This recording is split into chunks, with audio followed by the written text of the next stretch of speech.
Adipurush teaser release हो चुका है और हम सबके लिए यही अच्छा होगा कि ये मूवी बस टीजर पे ही खत्म हो जाए। इस टीजर के सिर्फ शुरू के 10 सेकंड में रियलिटी है, उसके बाद तो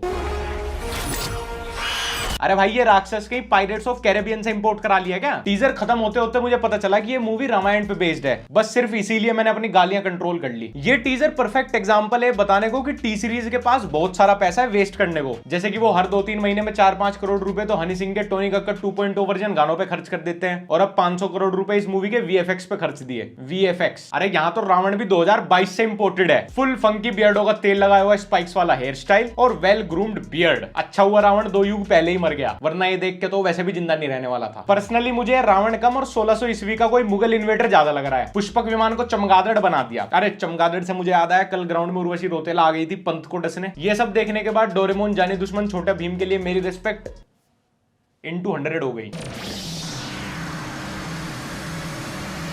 जोक सपाट 2011 में रिलीज हुई रावण को अब जाके इज्जत मिल रही है and you know the reasons. दोस्तों क्या आप लोग ये फैक्ट जानते हैं कि जानी दुश्मन 2002 में आई थी और आज 20 साल बाद भी उन्हीं 128 MB रैम वाले कंप्यूटर्स पे आदिपुरुष एडिट की गई है ना कमाल का फैक्ट? इस ड्यूरेशन पे जाके मुझे लिटरली पता चला था कि भैया 10 सिर है तो मतलब ये रावण है और इस मूवी का कोई रेफरेंस है रामायण से। और सच बताऊं तो मुझे ये सीन आयरोनिकली फनी लग रहा था। ये सच में मूवी रामायण पे बेस्ड है, रामायण का स्पूफ है। आ रहा हूं मैं। उससे मेरा क्या फायदा हुआ, मुझे क्या मिला बताओ? उससे मेरा क्या फायदा, मुझे क्या मिल रहा है? मूवी रिलीज होगी 2023 में, तो भाई 1 साल पहले टीजर क्यों लॉन्च कर दिया? 1-2 महीने पहले गाली खा लेते मेरे यार। कृति सेनन यहाँ पे सीता माता बनी, बोल दो कि ये सब झूठ। ये सीन मुझे रामायण के कम और बाहुबली के ज्यादा लग रहे हैं। मस्त टेंपल रन से सीन उठा लिया है, मेहनत बच गई एडिट करने की। किसी को क्या ही पता चलेगा भाई वानर सेना को क्या से क्या बना दिया यार। और यही नहीं, थोर का बैकग्राउंड उठा के चिपका दिया। भाई सच बताओ ये मूवी शूट वूट हुई भी थी या सबको बस ग्रीन स्क्रीन के आगे बुलाया, थोड़ा बहुत एक्ट कराया और इधर उधर से बैकग्राउंड शेप दिया? अरे बाकी सब तो फिर भी सही है, पर ये रावण में लाख बुराई थी, पर ऐसा हेयर स्टाइल उसने कभी नहीं रखा होगा, इसीलिए मेरे दिल में उसके लिए बहुत इज्जत है। वैसे ये रिलीज कहाँ होगी? As a movie cinema hall में या एज अ गेम PS5 पे? नहीं, प्ले स्टेशन के लिए तो मैं काफी एक्साइटेड हूँ। ये टीजर देखने के बाद को एक बार को मेरे दिमाग में आया कि कहीं आज 1 अप्रैल तो नहीं है, पर अब सोच रहा हूँ काश 1 अप्रैल ही होती, क्योंकि अब कोविड के 3 साल बाद मैं दूसरा वायरस नहीं झेल सकता। साला हिंदुस्तान में जब तक सलीमा है लोग। प्रभास सर को मैं दिल से बहुत ज्यादा रिस्पेक्ट करता हूं, क्योंकि यार हर कोई इतना बड़ा पैन इंडिया सुपरस्टार बनने के बाद पोगो टीवी में काम क्यों करेगा? ये सच में यार बहुत डाउन टू अर्थ है। हर बार एक अच्छी बॉलीवुड मूवी को फॉर नो रीजन बॉयकॉट करने वाले और साउथ इंडियन इंडस्ट्री तुम्हारा बाप हाँ बोलने वाले आदिपुरुष के ट्रेलर के बाद एकदम सुन पड़ गए, बेचारों ने समाधि ले ली, कुछ बोल ही नहीं रहे हैं।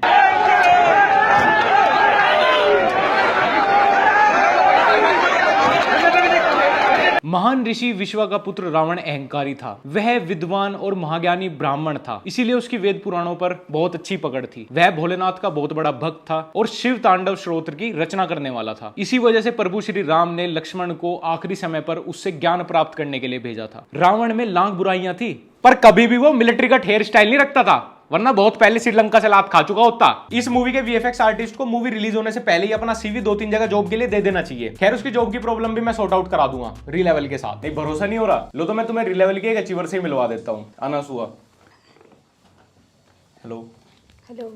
सो अनासुआ ने रिलेवल के थ्रू टेस्ट क्रैक करके एक जॉब सिक्योर की है। अनासुआ से ही पूछ लेते हैं कि उनको रिलेवल का कहाँ से पता चला और कैसे रिलेवल ने उनकी हेल्प की इस जॉब में। मेरे दोस्त ने मेरे को बताया था, उसको भी बहुत सारे ऑफर्स मिले हैं रिलेवल के थ्रू से, so he suggested me and then I go for it. आपकी लाइफ पे रिलेवल का क्या पॉजिटिव इम्पैक्ट रहा है? मैं एमबीए नहीं किया है, सो एचआर रोल में एमबीए के बिना जॉब मिलना बहुत डिफिकल्ट है, पर फिर भी मेरे को रिलेवल के थ्रू से ऑनलाइन बहुत सारे ऑफर्स आए, जिसमें से मैंने एक लिया। ओके, सो जितनी हमारी ऑडियंस रिलेवल का टेस्ट क्रैक करके कोई अपॉर्चुनिटी के लिए ट्राई करना चाहते हैं, उनके लिए कोई सजेशन है आपका? एचआर जनरलिस्ट क्वेश्चंस ज्यादा करके प्रिपेयर करोगे तो वो इजीली क्रैक हो जाएगा। सो मतलब इतना कुछ डिफिकल्ट टेस्ट नहीं है, इतना कोई डिफिकल्ट प्रोसेस नहीं है? मैंने एक बार में कर दिया। Okay, nice to meet you. Saif Ali Khan इस मूवी में जो भी लग रहा है, पर रावण तो बिल्कुल नहीं लग रहा। हाँ, अफगानिस्तान से भी हमला बोल देने वाला मोहम्मद गजनी का पोता तो वो रोल एकदम सूट करेगा इस कैरेक्टर पे। वीएफएक्स इज टफ, वीएफएक्स एक बहुत हार्ड जॉब है, लेकिन अगर हो नहीं रहा था तो जमीन पर मूवी बना लेते ना। अरे इससे बढ़िया वीएफएक्स तो रामानंद सागर जी ने 1980 में दे दिए थे, उसी की प्रीसेट टेम्पलेट यूज कर लेते, हाथों से स्पेशल इफेक्ट दे रखे थे गुरुजी ने। और ये टीजर मुझे रामायण पे बेस्ड कम और रामायण की डिसरिस्पेक्ट ज्यादा लग रही है। रामानंद सागर जी की रामायण में हनुमान जी बने थे दारा सिंह जी, और यहाँ भाई हमें तो पूरा अधिकार है डिसअपॉइंट होने का। ये तो वही बात हो गई कि द ग्रेट खली की बायोपिक में बबूमा को लीड रोल दे दिया।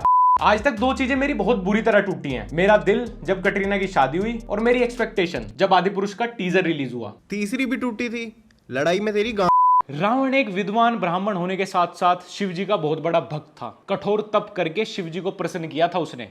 रावण में लाख बुराइयां थी, पर कभी भी वो आदिपुरुष जैसी पिक्चर ना साइन करता। ये सब देखने के बाद एकता कपूर के सीरियल्स का मैं डाई हार्ड फैन बन चुका हूँ। नागिन 69 के लिए मैं बहुत एक्साइटेड हूँ। Naagin 13 is my next favourite TV serial. Ravan एक बहुत अच्छा वीणा वादक था। रावण इतना ज्ञानी था कि उसको अपना अंत पहले से पता था। रावण को अपना नाम रावण भगवान शिव से मिला था। रावण के 10 मुख और 20 हाथ थे। लाख बुराइयां थी रावण में, पर तब भी वो इस मूवी से अच्छा वीएफएक्स कर सकता था।